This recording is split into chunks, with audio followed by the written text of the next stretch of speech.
تشیع کی طاقت کس میں ہے؟ اسلام کی طاقت تشیع ہے، تشیع کی طاقت کس میں ہے؟ تشیع کی طاقت رہبری میں ہے، ولایت فقیہ میں ہے۔ یہ جملہ پاکستانی قوم کو سمجھنا چاہیے عزیزان۔ ولایت فقیہ ریڑھ کی ہڈی ہے اسلام کے لیے۔ یہ ریڑھ کی ہڈی کون توڑ سکتا ہے؟ یہ امریکہ نہیں توڑ سکتا، یہ اسرائیل نہیں توڑ سکتا، یعنی CIA کا لشکر نہیں توڑ سکتا، یہ MI6 کا لشکر توڑ سکتا ہے۔ MI6 نے جو لشکر بنایا ہے وہ ریڑھ کی ہڈی توڑ سکتا ہے۔ وہ بنایا ہی ریڑھ کی ہڈی توڑنے کے لیے ہے، خیانت کے لیے بنایا ہے۔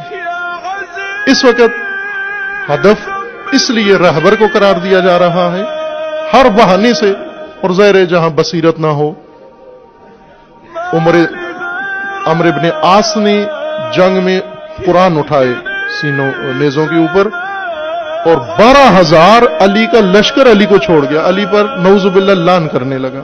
نہ صرف لعن کی بلکہ کہا واجب القتل ہے۔ قرآن ہے،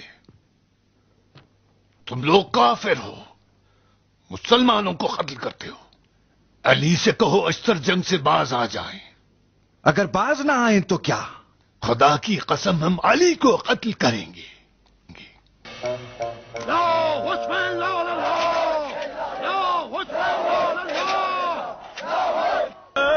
جو علی سے توبہ کروائیں آ کر، یہ وہی لشکر ہے جو آج MI6 نے عمرو عاص کی تدبیر کو دوبارہ زندہ کیا ہے۔ آج عمرو عاص بہت ماہر زیرک سیاستدان امیر شام کے مشاورین میں سے ہے، اس کے سیاسی اصول آج دوبارہ زندہ کر کے پھر ریڑھ کی ہڈی توڑنے کی کوشش کی جا رہی ہے۔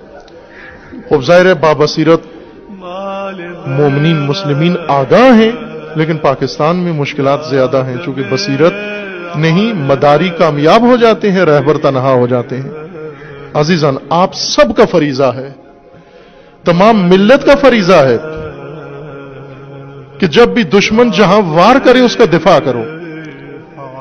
جب رسول اللہ پر دشمن نے حملہ کیا جنگ احد میں، تو لوگ بھاگ کے چلے گئے، رسول اللہ کو تنہا چھوڑ دیا۔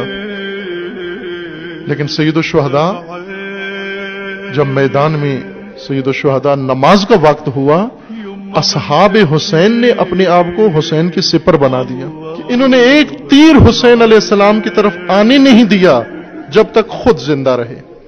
جب خود سارے شہید ہو گئے، پھر حسین تنہا تھے، پھر حسین نے حل من ناصر کی ندا دی، اور اب ناصر نہیں رہے تو تیروں نے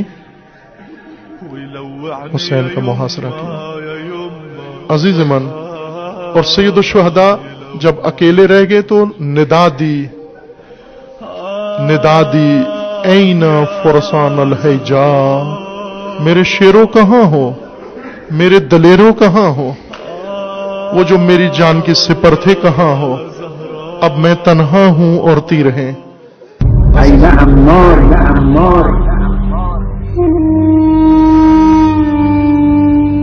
جان ناقابلی دارم،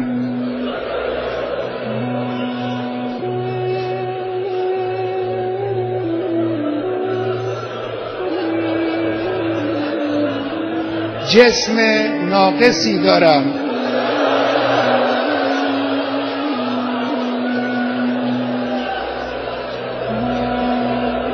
اندک آبرویی هم دارم که این را هم خود شما به ما دادید. همه اینها رو من کف دست گرفتم در راه این انقلاب و در راه اسلام فدا خواهم. عزیزان، حسین کے ساتھ حسین کے اصحاب سرخرو ہیں، سرخرو ہیں، درود و سلام ان پر سرخرو ہیں۔ وہ کیوں؟ جب تک زندہ رہے کوئی تیر نہیں آنے دیا۔ عزیزان، ہمارے لیے شرمندگی ہوگی کہ ہماری موجودگی میں کسی زبان کا تیر یا کسی شخصیت کا تیر ہمارے رہبر کی طرف چلا جائے۔ وہ پہلے ہمیں لگنا چاہیے، وہ پہلے ہمارے سینے پہ آنا چاہیے، وہ تہمت و بہتان ہم پہ آنا چاہیے، اور جب تک ہم زندہ ہیں یہ تیر رہبر کی طرف نہیں جانے چاہیے۔